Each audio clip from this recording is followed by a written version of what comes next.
Charles Djou. I'm the Secretary and CEO of the American Battle Monuments Commission. So, what inspired you to join the military? Join the military. Well, I think it's a couple of things. I think first, both of my parents are immigrants, and I consider myself enormously blessed to have been born and raised here in the United States. And I think I always felt a debt and loyalty to America, and I think service is something that was important to me, and that probably sparked my initial interest. Part of it is my mother. My mother was born and raised in Bangkok, Thailand, and she was able to immigrate to the United States when she worked as a translator for the United States Air Force when America was involved in Vietnam and in our conflicts in Southeast Asia and in the Indochina region.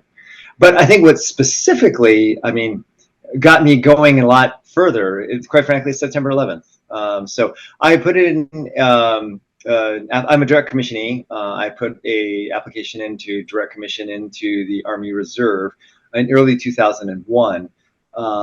But then September 11th occurred, and I received my offer of commission in October of 2001. The events of September 11th dramatically accelerated both my enthusiasm, desire to serve in the U.S. military, as well as, of course, the military's need for additional personnel after September 11th.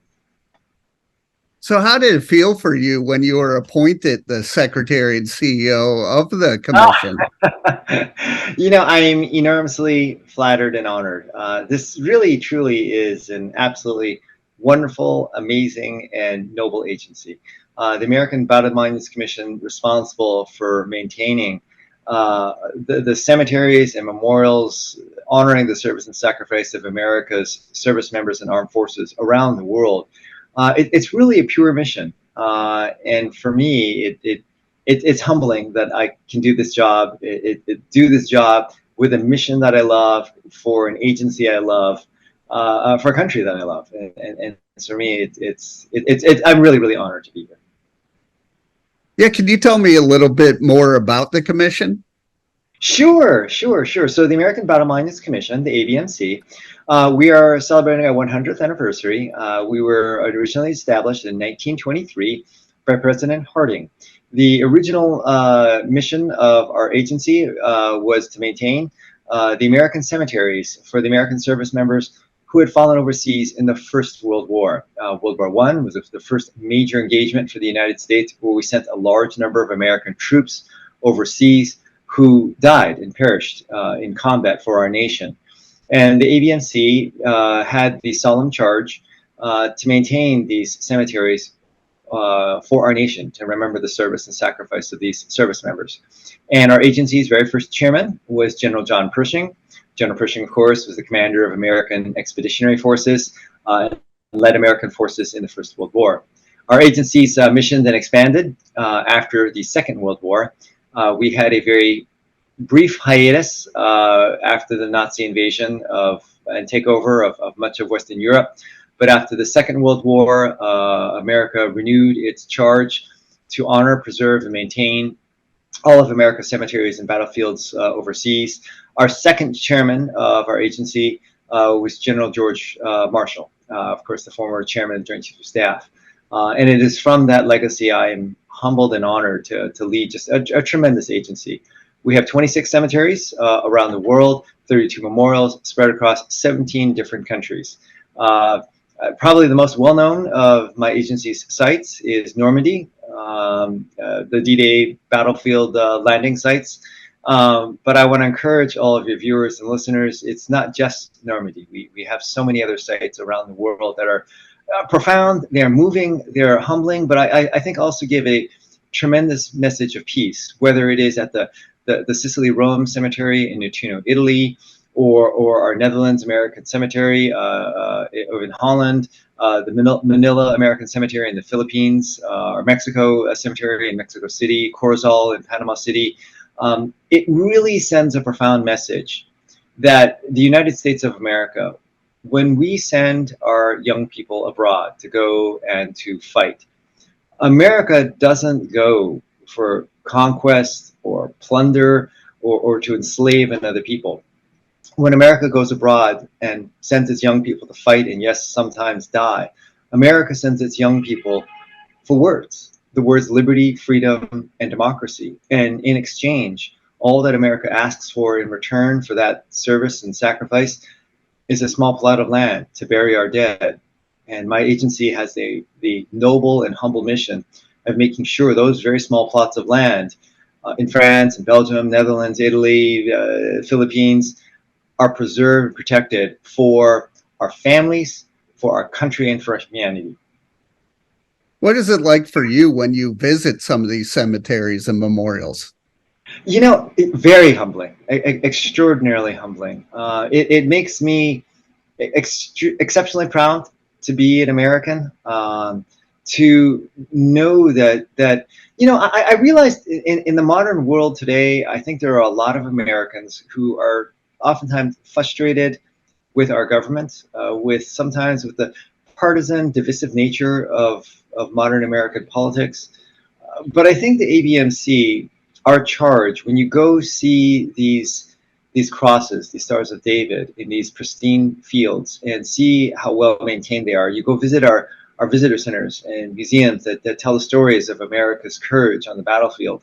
You see our memorials that recount America's sacrifice, again, not for any personal gain for our nation, but for a larger cause of humanity and freedom. I think it brings out the best of America. To have this charge to be the Secretary and CEO of such an amazing agency is exceptionally humbling. Of all the things I've done in my career, and that includes service in the United States Congress, this by far is the most humbling opportunity I've had. How important is it to remember the fallen, not just here in the US, but worldwide? Yeah. Yeah, you know, I do get that question sometimes. Is the ABMC and what we do still relevant in the 21st century? Is this still something important to remember? And I respond to that, yes. You know, you look around the world today, and I realize there are some people in this world who say all great powers, all big powers in the international arena are the same. There is no difference between Russia and China and the United States. They're all big powers. They push around the smaller countries. My retort and my response to that is, if you actually believe that, you need to come to one of our ABMC cemeteries around the world. Come and see American service and sacrifice. Come and see that America sends its young abroad to fight, to deliver freedom and democracy. And then when the job is done, America goes home. And all we leave behind are our service members who made the ultimate sacrifice for that freedom and that democracy. And those who doubt the goodness of America, and I realize America is not a perfect nation. I realize our nation has made its mistakes. But I believe that even if America is not a perfect nation, it is a good nation of good people who constantly try to do our best. And the ABMC and our cemeteries and what we are responsible for maintaining, I think, brings out the very best of America. And it shows the American people, it shows humanity. Yet, yes, there is a difference. That when the United States of America makes a promise, it delivers on that promise. And unlike the other great so-called great powers of this world, we are not coming here for our own personal profit or greed or plunder. We are coming here because we believe in these values articulated in our founding documents of freedom and liberty and democracy. And as a veteran, what is it like to continue the legacy of your fellow veterans? Yes, this is so for me. This is really amazing. You know, it is a very awesome, amazing, beautiful, humbling experience. So a couple of things from my background. I had mentioned earlier, my mother worked as a translator. She was born and raised in Bangkok, Thailand. She worked as a translator for the United States Air Force during the Vietnam War. I personally served with the Army in Afghanistan. For me to be able to hold this position, to honor the service and sacrifice of all of these other service members overseas and recognize the sacrifice made by all of these Americans all around the world, it's really a humble charge. And it's a humble charge not just because it is good, but also because it means a lot to my family for what my mother did and for my mother in her work and her service with the U.S. military, and for myself, having served in Afghanistan, it is a very, very small way for me to stay connected to the veterans community, to stay connected to our nation, and really to say thank you to, I think, our wonderful country and what our country has done for humanity and for the people of the world. And with this year, the 100th anniversary of the ABMC, where do you want to see it in the next few years? Yeah, so what I'm advocating, what I am pushing is my agency. We are modernizing. We are looking forward to our next century. We have changed from an agency focused on grieving and mourning, and are today an agency focused on education and visitor services. In the first several decades after the First World War, and then the first several decades after the Second World War, America, we had the mothers of our fallen soldiers. We had the widows. We had the veterans who served in all these battles, and nobody could tell the stories of these soldiers better than the mothers and the widows and the veterans. But today, as time has passed on, we don't have any more Gold Star mothers from the First or Second World War. We almost no veterans or Gold Star widows any longer.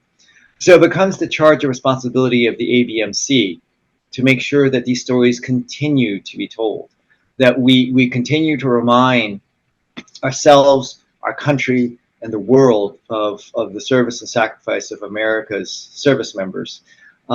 And so in the next 100 years, one of the things I'm working very hard on is to make sure that the ABMC continues to tell this story, that we reach out to broader and broader audiences, and not just the families, but to anybody who cares about liberty and democracy and freedom, that these service members did something tremendous, something incredible, and something that is genuine and good. And so that's what we're looking forward to doing in our next century as an agency. Well, I want to thank you for taking the time to talk to me today and Yes. share it. Yes. So, and Michael, let me just say thank you very much. I really appreciate you taking the time. I appreciate you interviewing. Let me encourage you and encourage all of your viewers. Please come and visit our sites. These sites at the ABMC, and you can find more at abmc.gov. Please visit our website. Please visit our sites and learn more about our nation and the beautiful legacy of the United States and America's armed services.